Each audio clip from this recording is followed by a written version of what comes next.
চীনের ওয়েদারটা না একটু অন্যরকম। এই যেমন আমি যে শহরে থাকি সেনজেন, সেখানে যেমন তীব্র ঠান্ডা পড়ে, আবার এই যে সেরকমই তীব্র গরম। আজ টানা 5-6 দিন খুব গরম থাকার পর কাল রাত থেকে শুরু হয়েছে অঝোরধারে বৃষ্টি। ঝড়ও দিচ্ছে, হাওয়াও বইছে।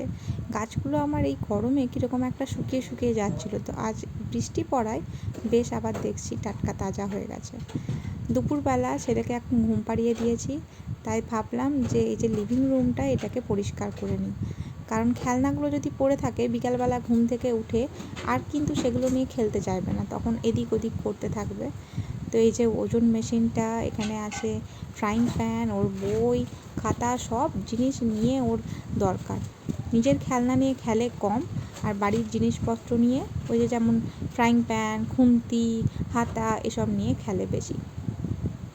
এই সময়টাতে আমি ঘরটাকে একটু গুছিয়ে নিই, তার কারণ দিনের বেলা দুবার আমি ঘরটা গোছাই, একবার রাতের বেলা ঘুম পাড়ানোর আগে বা ঘুম পাড়িয়ে, আর একবার এই দুপুরবেলা। বাচ্চা যেহেতু আছে তাই ঘর একটু অগোছালো থাকবে, সেটাই স্বাভাবিক।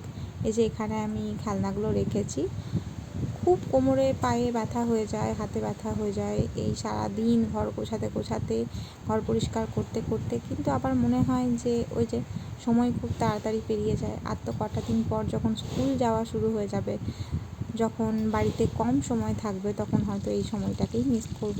বৃষ্টি পড়ছে আর ভাজাভুজি পকোড়া না হলে কি চলে, তাই বানিয়ে নিলাম। বাড়িতে চিকেন ছিল, একটু চিকেন পকোড়া। আর বলতে বলতেই ছেলে ঘুম থেকে উঠে গেছে, ওই জন্য ছেলেকে কোলে নিয়ে নিয়েই এখন ভাজা শুরু করেছি। ওর বাবা যদিও ঘুমোচ্ছে এখনও, ওর বাবাও উঠে যাবে, এরপর উঠে গেলে ওর কাছে ওকে দেবো, আর বাকি পকোড়াগুলো আমি ভেজে নেব। এই ঠান্ডার দিনে যখনই বৃষ্টি পড়ে তখনই মনে পড়ে যে আমাদের ওখানে বাড়ির থেকে চপ, সিঙ্গারা এসব নিয়ে আসা হতো, বা বাড়িতেই ভাজাভুজি করা হতো। তো যাই হোক, বাকি কথা আবার পরে হবে।